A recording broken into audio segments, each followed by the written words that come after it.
Ռուսաստանի փոխվարչապետ Օվերչուկը ՏԱՍՍ-ին ասել է, որ Եվրամիությանը միանալու հարցը հայ ժողովրդի ընտրությունն է, բայց Երևանը պետք է հաշվի առնի, որ Եվրամիությունը իր խոսքով տնտեսական միությունից վերածվում է ռազմաքաղաքականի եւ ագրեսիվ է տրամադրված Ռուսաստանի նկատմամբ։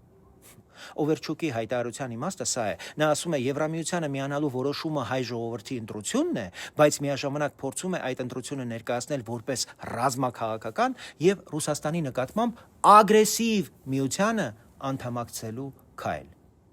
Սա պետք է արձանագրել հստակ եւ փաստերով։ Երբ Ռուսաստանը 2020-ին Թուրքիայի հետ Արցախի տարածքում իրականացրեց ռազմական գործողություն, Ռուսաստանի պաշտպանության նախարար Շոյգուի ձևակերպմամբ փայլուն օպերացիա։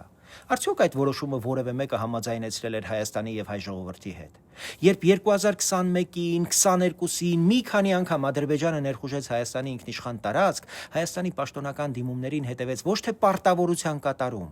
այլ անարձագանք թողնելու քաղաքականություն։ 2023-ի սեպտեմբերին ռուս խաղաղապահների լուր, բայց խոսուն համաձայնությամբ Ադրբեջանը հարձակվեց Արցախի վրա եւ հակաահաբեկչական օպերացիայի անվան տակ վերջնականապես հայաթափեց Արցախը։ Այդ պահին մենք տեսանք ոչ թե ռուս խաղաղապահների մանդատի իրականացում ու բնակչության պաշտպանություն, այլ լռություն եւ անգործություն աղետալի հետևանքներով։ Այս համապատկերին Հայաստանից ճիշտ ընտրություն պահանջելը կամ հետևանքների մասին ակնարկելը ոչ թե անընդունելի է, այլ բացահայտ շանտաժ, անհամատեղելի գործընկերության եւ պատասխանատվության որևէ գաղափարի հետ։ Ոչ մի պետություն չի կարող շանտաժով պահել հարաբերություն։ Դաշնակցային հարաբերությունը չափվում է ոչ թե հայտարարություններով, այլ պարտավորությունների կատարմամբ, հատկապես ծայրահեղ պահին։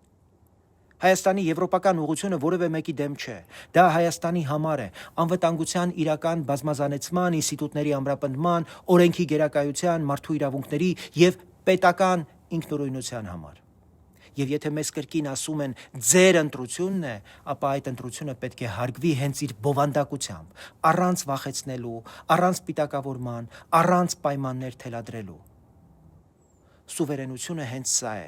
Մենք ընտրում ենք այն համակարգը, որտեղ խոսքն ու ստորագրությունը պարտավորություն են, ոչ թե պահի հարմարությանը ծառայող գործիք։